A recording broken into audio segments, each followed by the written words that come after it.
Hello everyone, welcome to my channel. My name is Liz. Thank you for stopping by. I have another unboxing for you today. It is the Halloween Oracle by Stacey DeMarco, lifting the veil between the worlds every night. I have had my eye on this deck for I don't even know how long. Finally got it with the last order from magic.com. And I think I have one more deck to go through, and that's going to be it for a while as far as decks that I've gotten through them. This is such a cute deck. My daughter, I believe, has it, and I saw it. I fell in love with it, but I didn't get it at that time, but I had my eye on it for a while. So I'm going to open it. It's, I think, how many cards? What, 44? Let me see. It is put out by Blue Angel, I believe, which, yeah, it's Blue Angel. And it's 36 cards, so it's not a ton.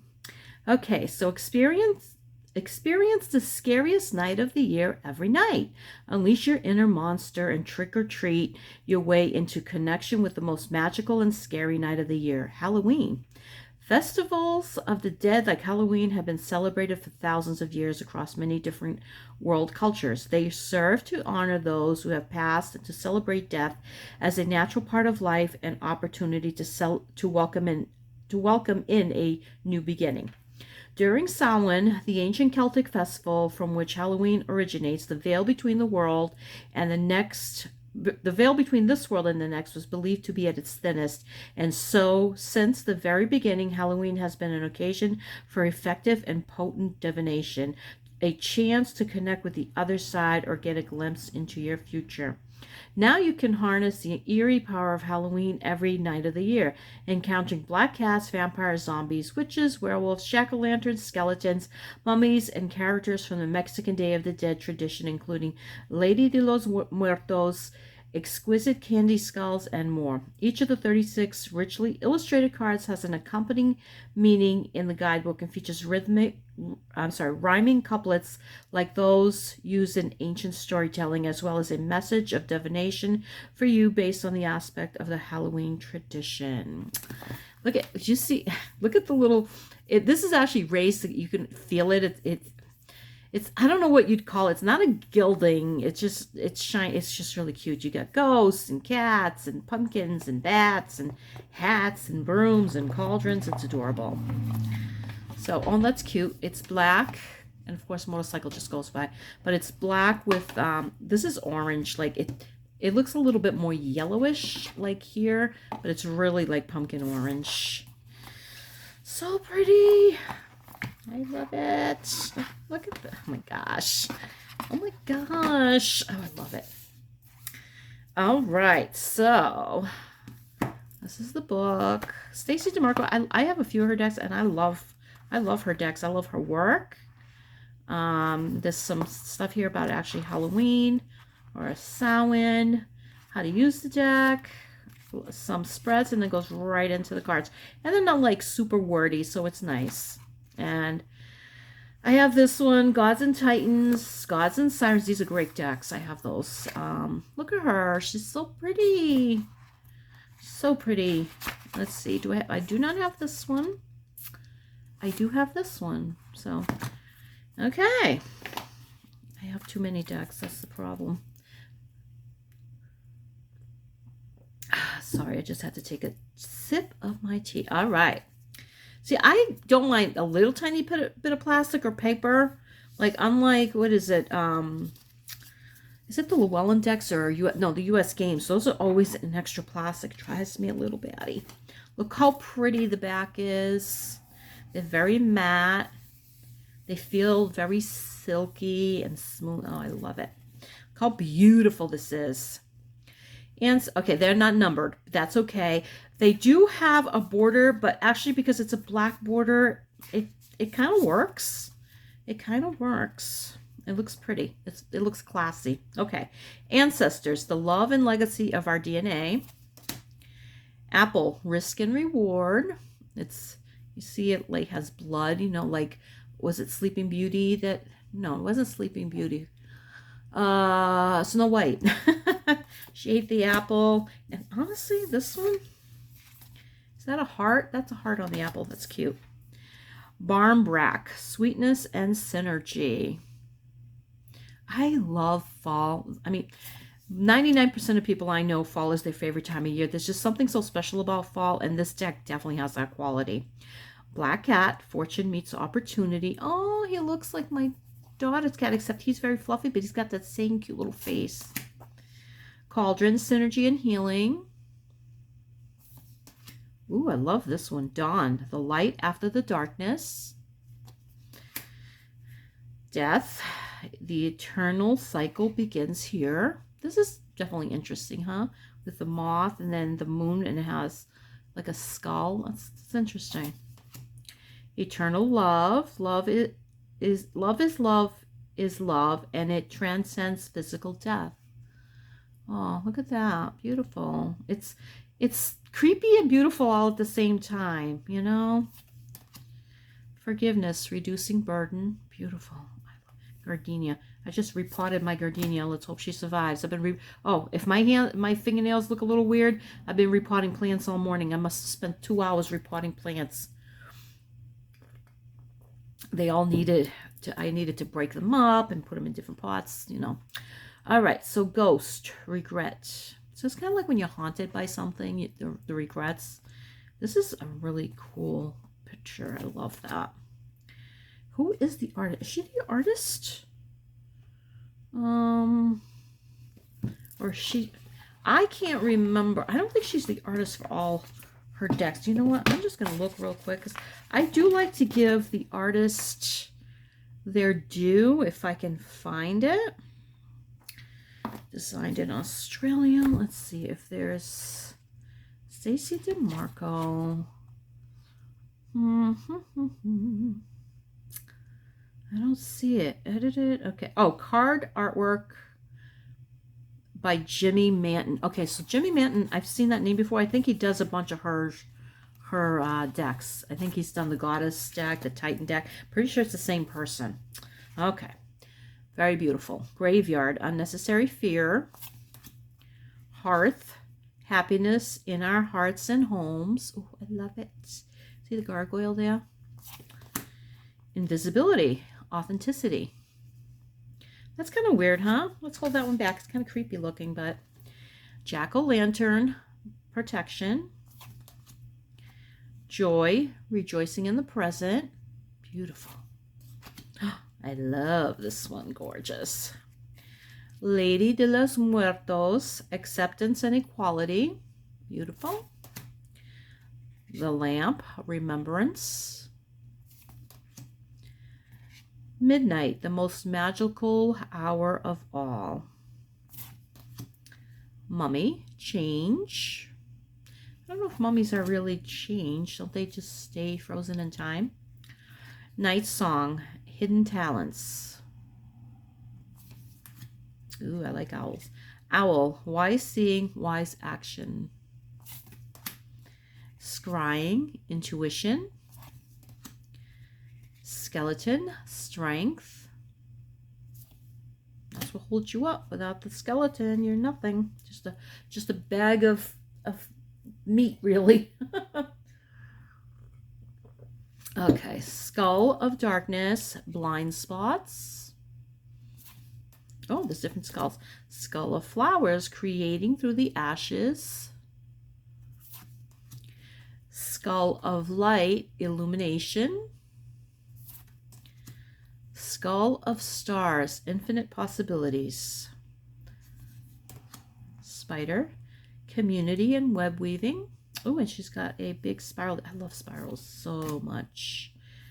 So much. Trick or treat, mischief and play.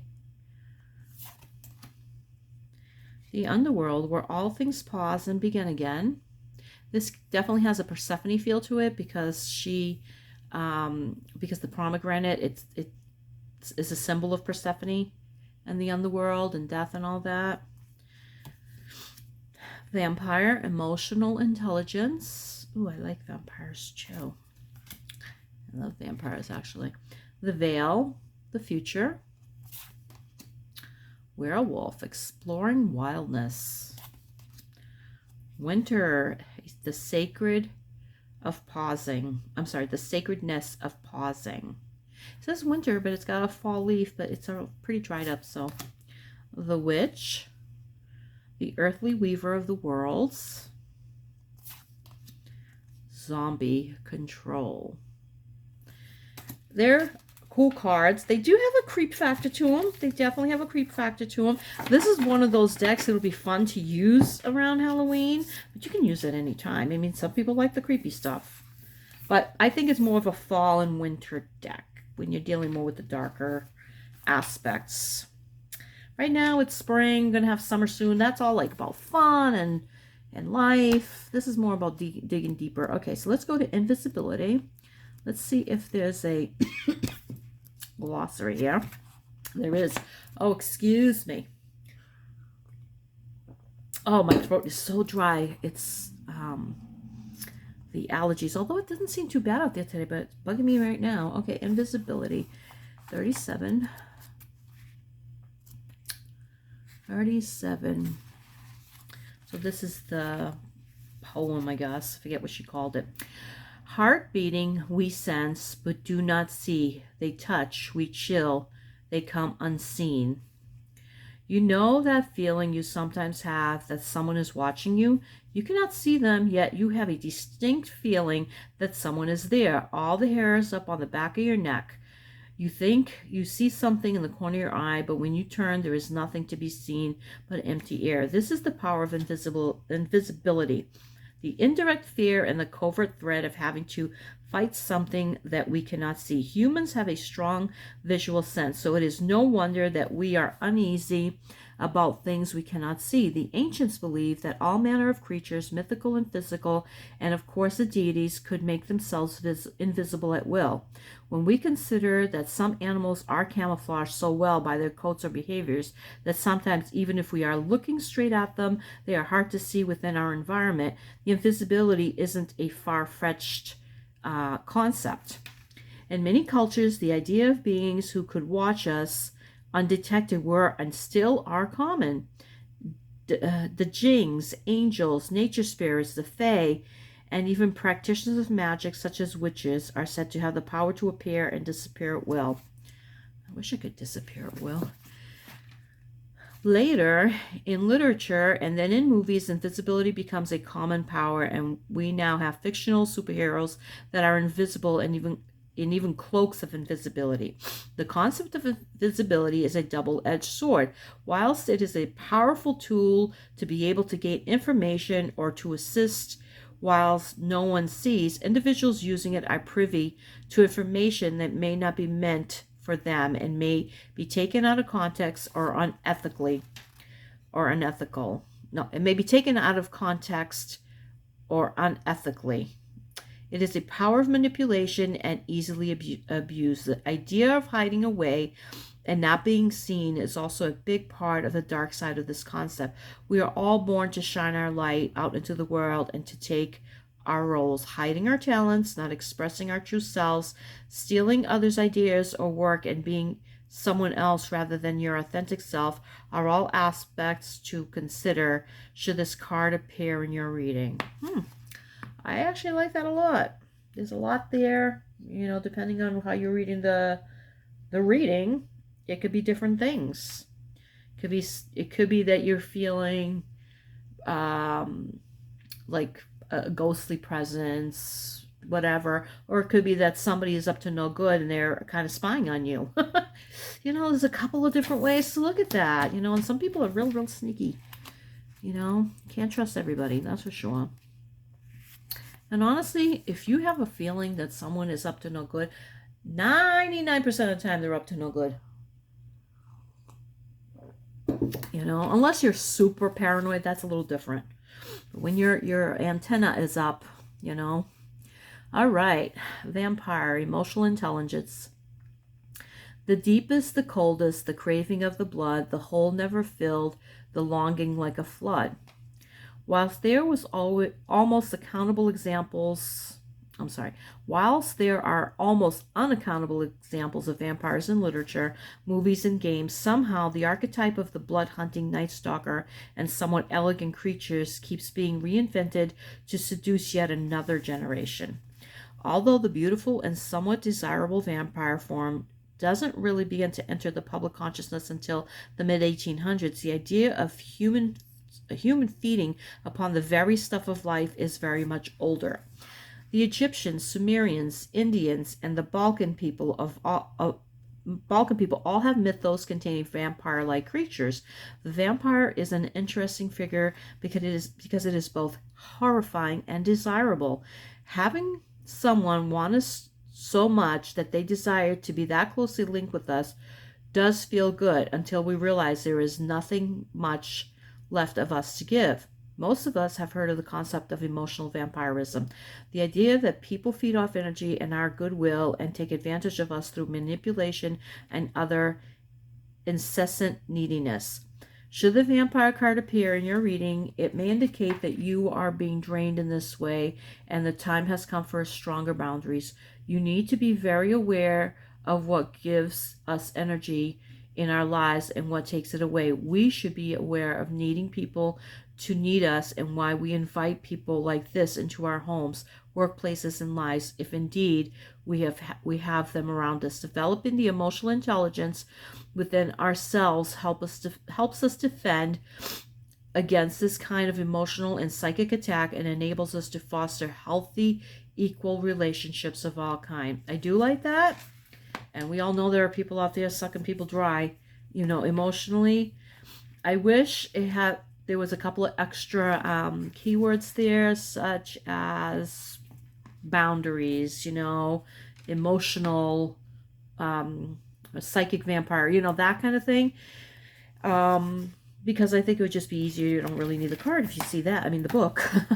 But it's still really a beautiful card. And if you have the emotional intelligence, you're going to feel the people that are draining you. I mean, I know people that drain me, and sometimes, I don't necessarily not let them because it depends on the situation, but I'm very aware of what's going on, so that it's not happening to me without my, I guess, in a way, my consent, because part of it is people that I love dearly, and they don't realize they're doing it. They have no idea. They literally have no idea they're doing it. All right, you guys. Beautiful deck. Well-written book. Cards are amazing. And I think you'll like it. Okay, blessings and thank you. Have a great day wherever you are. Take care.